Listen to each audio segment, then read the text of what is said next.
Hello and welcome to Talk of the Town. I'm your host, Jessa Jeremiah, and we have a great show for you. We're going to do a spotlight on a local business. We're going to check in with a couple of our news partners, and right now we're going to learn a little bit about how to improve in business, something we could probably all stand to learn something from. Now this is James Kateman. He's a business coach to the stars. We're going to talk about drawing in customers through business coaching. That's right. And now that's actually the name of the business, Draw In Customers Business Coaching. It is, yep. I like a tell it like it is name. So Just smooth flow and people can tell what you do, right? exactly, that's great. So let's talk a little bit about some of the pointers that you want to give to folks. What do you need to start a business? The first thing you need is drive or a reason why. There's a lot of people that I see that actually struggle a lot in starting a business.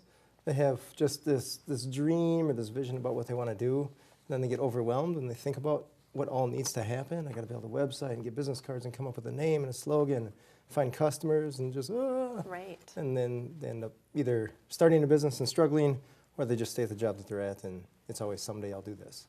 That's interesting that that was your answer, because I expected your answer to be, a website and this Sure. and that. But you're right. The passion or the drive to do it is going to be far more important, because that's what's going to continue to fuel your efforts It'll throughout. carry you through all that rough stuff. Absolutely. And there will be rough stuff.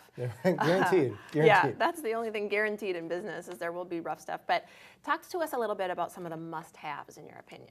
The must-haves for me, it's a good, memorable name that people know. And I always like to tell people to have an end game in mind. So perhaps someday they want to sell the business or grow the business beyond just themselves. Hopefully they do. And they can have a name that's beyond just Joe's Plumbing or something like that. Sure. Something that's marketable. Right. Something that's easily found. So now we have to keep track of domain names and stuff like that. I gotcha. That are aware of, so people can Right. find them. Because if you want to pass on the business, you're going to have to know another Joe, right? Right, yes. That's a plumber, right? Right, exactly, right. Let's talk a little bit about some advice that you might give to some would-be entrepreneurs out there that might be watching. I would tell them that if they really have a passion for it, that they should just go ahead and do it. That they should just figure it out. There's always going to be that, this isn't the perfect time, or there's something in the way, or kids, family, excuse. Just do it. Right. Jump on it. There's never going to be a good time. Never perfect, that's no. so true with so many things, is you just wait for that exact perfect right moment. Right. You're probably going to miss out, because Right, that for moment anything, might right? not happen.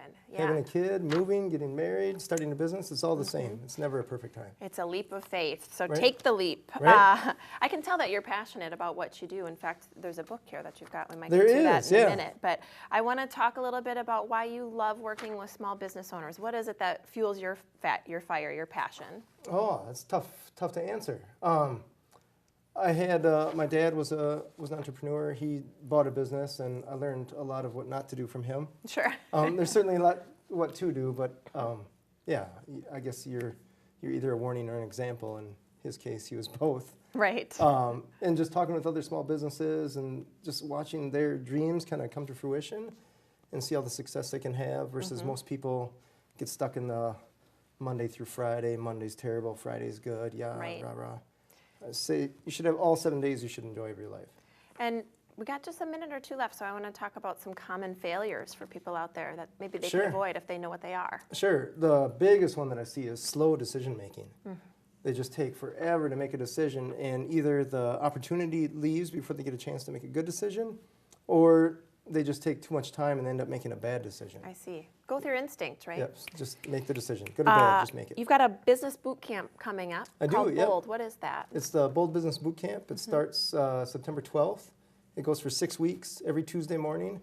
And we try to get people that are starting a business into it, teach them everything we can about the small business, give them a website, business cards, brochure, logo, slogan, just everything, all the basic tangible stuff that they would need to start a business. Very good. So that they just run with the idea. I love it. Well, you can do it. You got this. James says so in his book. That's right. That's right. I appreciate the information. Again, this is James Kateman with Draw In Customers Business Coaching.